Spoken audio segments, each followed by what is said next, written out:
আমি জল ঢোরা নই, বেলে বোড়াও নই, আমি এমন একটা সাপ এখন যা ঝরে ঝরে ইঁদুর ধরে বেড়ায়, নাম তুফান। এবার বারবার আসবো, আমি সেই মহাগুরু যে খবর দেখে না, খবর পড়ে না, শুধু খবর তৈরি করে। দার্জিলিং লোকসভা কেন্দ্রে বিজেপি প্রার্থী রাজু বিস্তার সমর্থনে খড়িবাড়ির বাতাসিতে সভা করতে সেইভাবে নিজের সিনেমার ডায়লগ বেছে নিলেন বিজেপি নেতা মিঠুন চক্রবর্তী। সভা থেকেই নিজ ছন্দে স্লোগান দিলেন মিঠুন। ভোট দেওয়ার আগে চিন্তা করার আবেদন জানিয়েছেন জনগণকে। নাম না করে তৃণমূলকে কটাক্ষ করে মিঠুন বলেছেন, বিজেপি পার্টি চুরি করেনি, গরু পাচার, রেশন চুরি, শিক্ষাক্ষেত্রে দুর্নীতি করেছে তৃণমূলীরাই।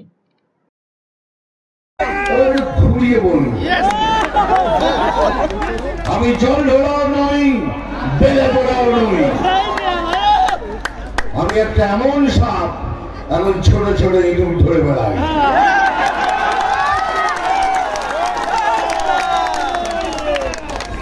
মারবো এখানে,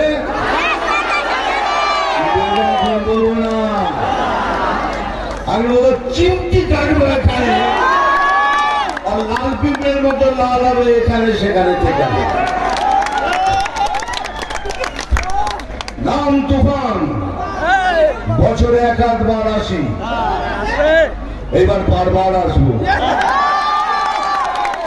এই ভাই বোনদের সাথে দেখা করার জন্য আবার আসবো, ঠিক কিনা বল? আমি কি নাম জানেন তো? আমি এলাম সেই মহাগুরু যে নিউজ দেখে না, খবর দেখে না, খবর পড়ে না, শুধু খবর তৈরি করে। दूसरी तरफ एक पार्टी है जिन्होंने कुछ ना है, अभी वो पार्टी दुर्नीति पार्टी है, हाँ, कोयला चोरी किया है, हाँ, गाड़ी बजरा प्रचार किया है, हाँ, पढ़ाई में घोटाला किया, हाँ, रेशन में चोरी की, हाँ, उसने इस आदमी को चुना, उस पार्टी ने, राजू के अगेंस्ट में। आप बताइए आप किसको वोट करेंगे? हाँ, राजू को करेंगे। क्यों करेंगे?